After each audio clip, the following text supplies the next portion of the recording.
This tutorial will show how to include p-delta effects in a SAP 2000 analysis. There are two primary ways to include p-delta. One is to create a static nonlinear analysis case for each load combination that includes p-delta. This is the most accurate, but is limited to static analyses only. The second is to create a so-called initial p-delta analysis case, using anticipated gravity loads, and then using this modified stiffness matrix for all the other analysis cases, including modal, response spectrum, and time history cases. We will show both techniques. For our model, we will use a single column object. We start by applying a dead load of 100 kips at the top.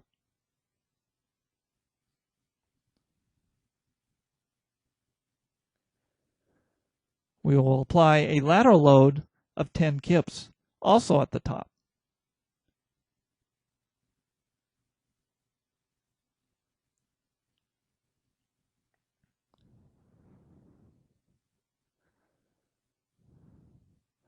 For the first approach, we define a new analysis case to represent the dead plus lateral load combination.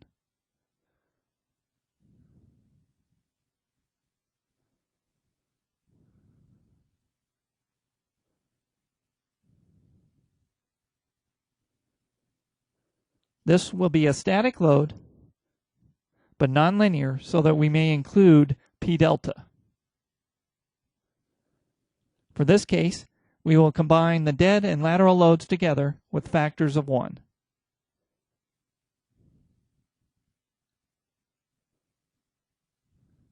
Although any multipliers may be used to match the codes or other requirements. Next, we go to the nonlinear parameters and click the Modify button. Here is where we can request that p-delta be included. Even though p-delta is a nonlinear effect, it may be utilized in all three levels of the program: Basic, Plus, and Advanced.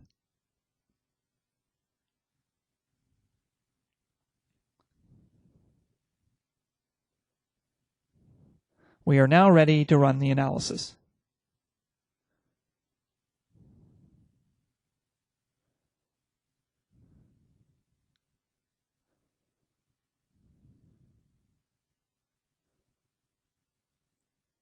We will open a second window so that we may compare results side by side.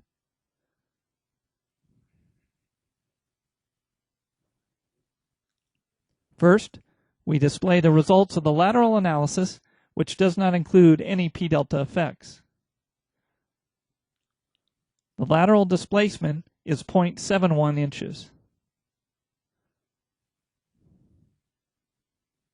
Next, we will display the displacements due to the nonlinear static case, which includes p-delta. Here, the lateral displacement is almost 0.77 inches, noticeably larger due to the softening effects of the compression dead load.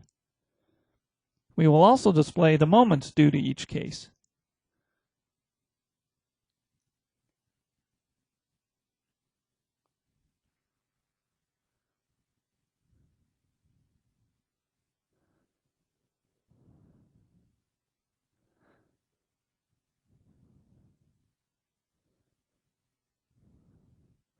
Here again, the moment is noticeably larger in the nonlinear p-delta case.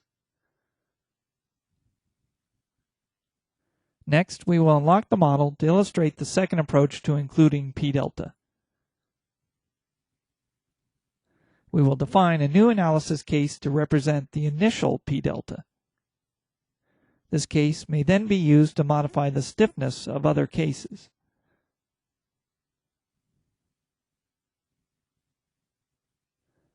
This case will again be static and nonlinear,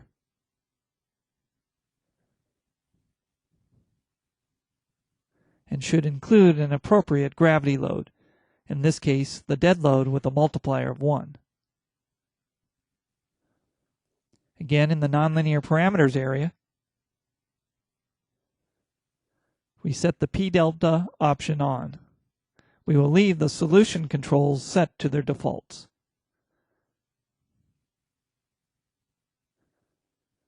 Next, we create another analysis case for the dead plus lateral load combination.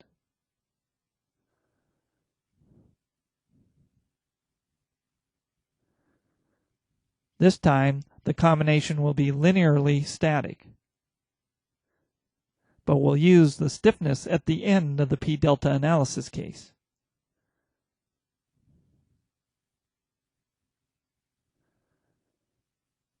Again, the case will be dead plus lateral with multipliers of 1.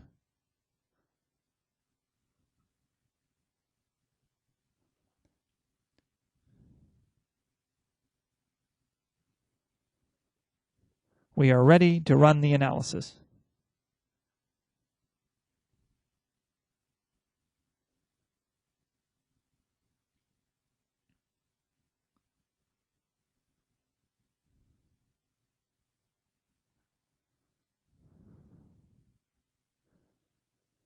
This time, we will display the nonlinear static analysis case in the left window.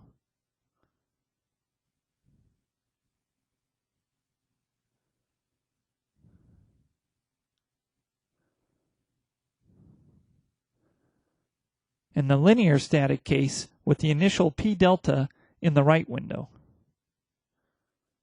Note that the displacements are nearly identical.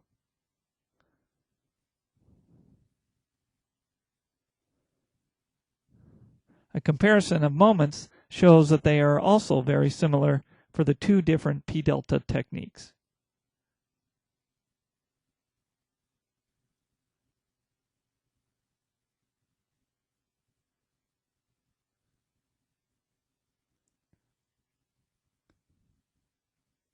The inaccuracies in the initial p-delta approach stem from the fact that the loads or load factors used in the various combinations may differ from the loads used when modifying the stiffness in the p-delta case.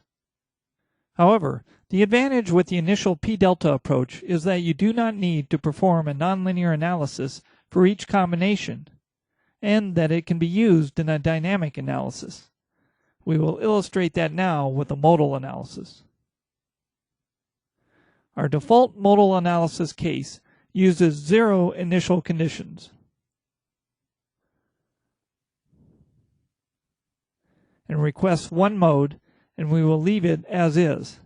However, we will add another modal case, which we will call PD modal,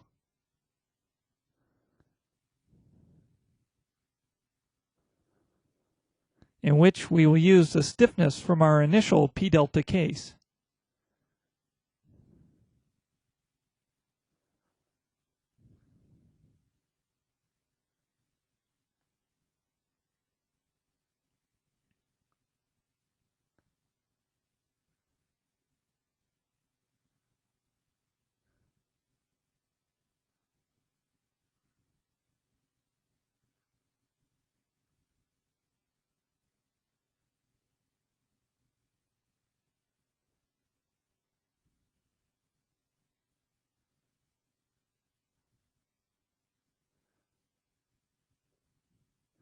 After running the analysis, we will switch the orientation of the windows.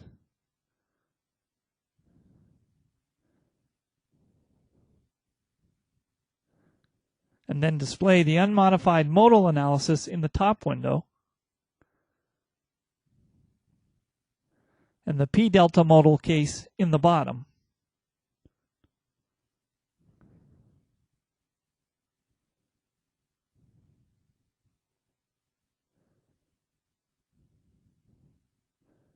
Note that the period of the first mode with the p-delta included has lengthened due to the compression softening. Again, running each load combination as a static nonlinear analysis will give the most accurate p-delta analysis results. However, for most buildings, setting up a single initial p-delta nonlinear case and then using the modified stiffness from this case in each of the other analyses, including dynamic cases, will give appropriate results.